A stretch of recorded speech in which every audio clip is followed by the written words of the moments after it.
pemirsa, Anda masih bersama kami di Psikologi dan kami masih menunggu partisipasi Anda jika ada yang ingin ditanyakan atau dikonsultasikan. Ada Bu Siti Johara di sini dan ada influencer kita, ada Prita ya, yang nanti kita akan bahas lagi terkait dengan modifikasi emosi. Anda bisa hubungi kami di line telepon 0751463133. Ke Prita lagi nih.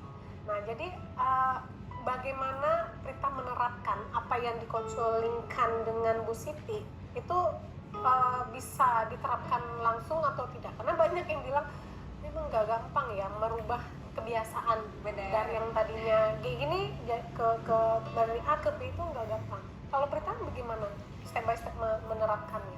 Step by stepnya dari udah 2 kali pertemuan itu ya Bu, kita ya yang pertama yang di emosi tadi sih Kak, yang benar-benar terasa banget, yang misalnya ada nih salah satu di antara kita yang udah kayak keras itu salah gitu ya, yang jeda itu benar-benar impactnya berasa banget ke kita. Jadi kayak gini note-nya di kita nih Bu, ingat kata Bu Siti gitu, kayak gitu. Jadi dari tahu ya ini kata Bu Siti, percuma aja gitu ke psikolog kalau kayak gitu. Terus udah jeda lagi, chill lagi, tenang lagi gitu. Lama-lama aku rasa kalau misalnya diulang-ulang terus itu bakal berubah sih habitnya, walaupun emang susah merubah itu segalanya. Apalagi aku tipe orang yang mungkin agak susah mengontrol sesuatu yang kalau menurut aku itu salah, itu akan salah gitu bagi aku. Tapi lama-lama ketika udah sering ngobrol, sering menerima juga kan kata-kata dari Bu Siti yang sangat luar biasa ya gitu. Jadi kayak kita tuh harus mencoba untuk memahami dan menerima gitu. Jadi kalau di saat menurut kita itu salah, jadi kita jeda dulu. Coba kita ambil dari sisi yang satunya lagi, dari pasanganku ya, dari Aditnya gitu. Jadi lama-lama kayak kita lebih chill aja gitu. Itu yang benar-benar berasa banget sih Kak. Gitu. Sudut pandang lebih dari melihat dari sudut pandang yang berbeda dari Prita ya. Nah kalau di di Prita ini kan lebih kepada pribadi ini. Nah kalau Prita ini jadi mengganggu ke aktivitas kah ketika emosi itu, termasuk misalkan ya tadi yang emosi berdaya yang tidak berdaya tadi itu ya, memberdayakan tidak memberdayakan, apakah sampai mengganggu ke Prita ini dalam kesehariannya? Pertanyaan ke Prita atau saya? Kalau dari sudut pandang, dari pandangan Bu Siti, tidak mengganggu sekali nggak sih emosinya Prita ini? Mungkin kalau Prita sendiri ya kasus dia itu nggak terlalu berat-berat amat sih, tapi hanya kekhawatiran dia aja kalau nggak diomongkan kepada seorang psikolog, di mana psikolog ini sudah disumpah untuk tidak membocorkan rahasia klien. Dia kalau terus-menerus bisa berdampak fatal, merugikan diri dia, baik hubungan dia dengan calon suaminya yang nanti jadi suaminya, ataupun dia sebagai seorang bisa jadi nanti public figure yang luar biasa nasional gitu ya, akan mengganggu dia kalau nggak diawali dari sekarang gitu. Nah maka dengan kondisi dia ke psikolog lebih dini gitu ya, dia akan meminimalisir hal itu dan dia punya benteng mempersiapkan diri, apa ya yang harus aku lakukan kalau ini nggak bisa, maka harus bagaimana. Aku melihat Adit salah misal dari sudut pandang yang mana? Kalau gajah dilihat dari sudut pandang belakang, nampak ekornya. Kalau dilihat dari samping, nampak ada kepalanya, ada badannya, ada kakinya, ada ekornya. Tapi kalau lihat di atas, maka yang terlihat adalah punggungnya, kepalanya, ekornya, kakinya mungkin nggak terlalu terlihat.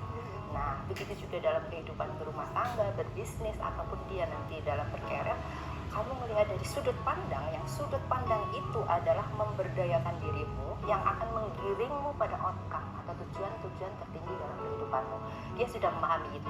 Take actionnya ya tadi, dengan jeda aja udah luar biasa. Kemarin kan kalau ada bapak langsung aja proses karena gitu ya, Prita ini keras gitu ya, sementara Adit lebih sabar gitu. Ini keras. Oh gitu ya? Orangnya. Oh jadi di antara Adit sama Prita lebih keras Prita? Iya, jadi ya Prita harus menerima Adit apa adanya tentunya, karena kan pendamping ya, nggak hanya sekedar 1-2 tahun tapi berkelanjutan kalau bisa seumur hidup.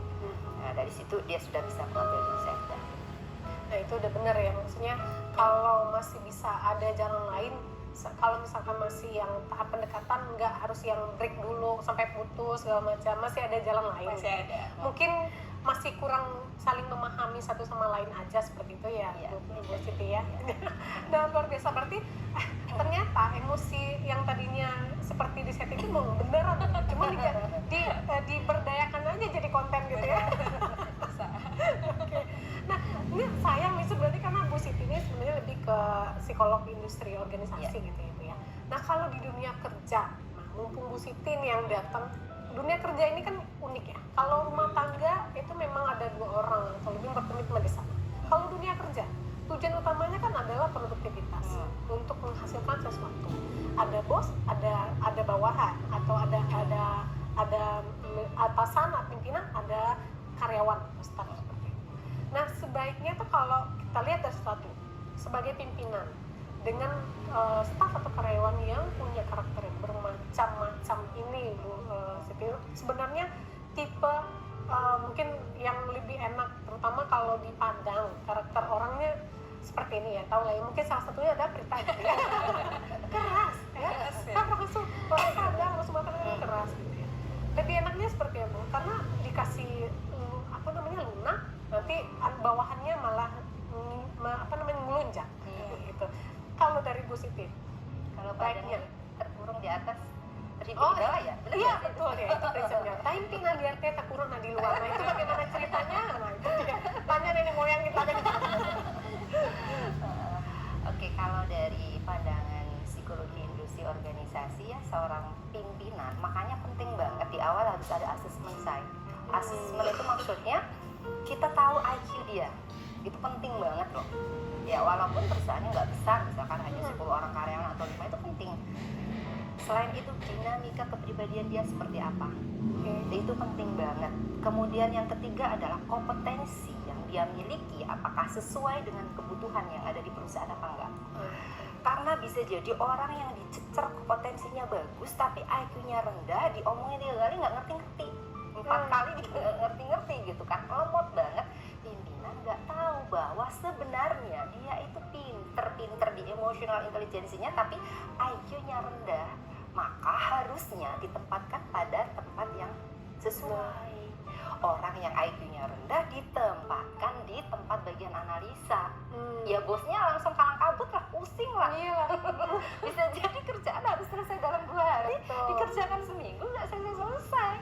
Nah, atau bisa jadi sudah dilakukan nih asesmen, udah ketahuan IQ-nya, udah tahu dinamika kepribadiannya gitu ya. Tetapi di perjalanan dia di hire sebagai seorang karyawan tidak dilakukan yang namanya coaching ataupun konseling ataupun mentoring.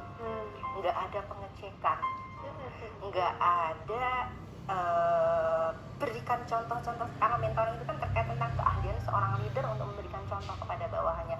Step pertama harus begini, step kedua begini, step ketiga begini. Nggak dilakukan itu, dibiarkan begitu saja.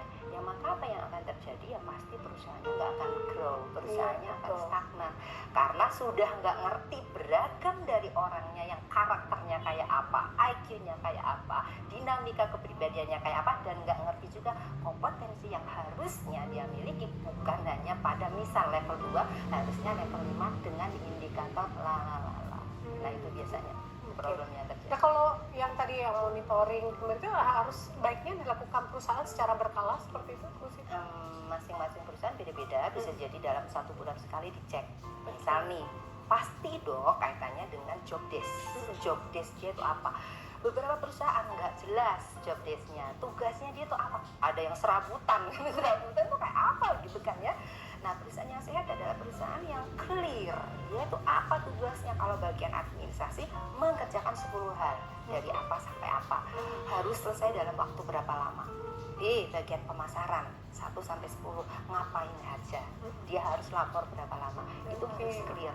Ini tugas dari HRD atau personal dia kerjasama dengan pimpinan begitu ya Bu ya, untuk ngecek. Ya, jadi harusnya per 1 bulan dicek itu ya leader dia siapa. Kalau bagian misalkan akunting berarti kepala akuntingnya siapa. Kalau memang akuntingnya cuma 1, leader atasnya di atas dia tuh siapa yang bertanggung jawab ngawasin dia kerjaannya bener apa enggak.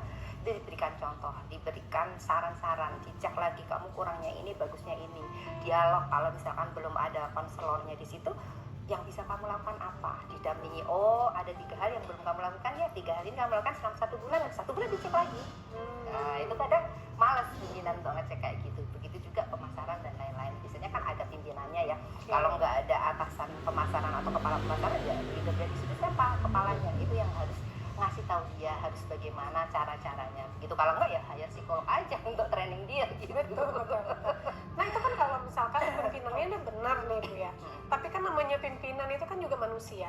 Ada kalanya memang pimpinan nih yang unik begitu Bu. Betul ya Prita ya? Kalau kita di dunia kerja kadang pimpinannya yang unik.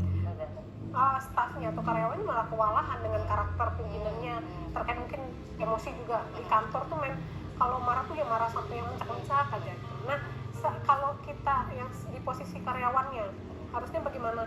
Apakah memang diam aja denger atau kapan kita harus pick up atau bersikap seperti itu? Ya, kalau ngomong-ngomong tentang karakter seseorang, otoritas tinggi terhadap pimpinan adalah dia yang punya. Kita nggak mampu, apalagi ya pimpinan gitu, sama teman aja kadang segan untuk menegur ya. Ada pemecahan membayang-bayangnya gitu. Terbayang pecah gitu ya. Nah, kalau memang pimpinannya yang mungkin bawel karakternya atau stylenya yang memang nggak sesuai dengan yang kita harapkan, nomor satu tadi, pimpinan adalah punya otoritas tinggi terhadap diri dia, kita punya otoritas tinggi terhadap diri kita sendiri, dan kita harus bagaimana lah kita yang mengendalikan. Nomor satu, terima, lihat job desk. Kalau memang udah nggak kuat lagi nih ada sesuatu, aku tuh pengen ngomong deh. Kalau aku nggak ngomong bahaya banget ini untuk perusahaan. Jadi fokusnya ke perusahaan bukan ke diri sendiri. Fokusnya perusahaan ini akan mengalami kebangkrutan, akan mengalami penurunan pendapatan atau penurunan image dari luar sehingga membawa keterpurukan perusahaan. Mohon maaf Pak, saya kepengen ngomong bla bla bla, atau Bu saya kepengen berbicara tentang ini. Karena sebenarnya ya seorang pimpinan pun itu juga berharap punya anak buah atau staf yang memberikan ide-ide, yang memberikan pandangan-pandangan yang mungkin dia itu sudah otaknya itu udah, aduh ini omset turun gitu kan, keuangan juga hutang-hutang terus, minus-minus terus, sementara aku harus melakukan bla bla bla bla bla, itu juga sudah pusing. Betul. Nah itu salah satu juga stimulus yang bisa membuat dia itu emosinya muncul, yang tadi pemarah dan lain-lain. Karena nggak mungkin kalau nggak ada stimulus dari luar dia ngalami kayak gitu. Karyawan menerima dan lakukan job deskmu. Ketika dirimu udah nggak kuat, mohon maaf ke pimpinan untuk ngomong secara empat mata. Baik. Bu Siti, kita tahan dulu. Prita jangan kemana-mana, dan pemirsa jangan kemana-mana karena kami akan kembali setelah jeda pariwara berikut ini.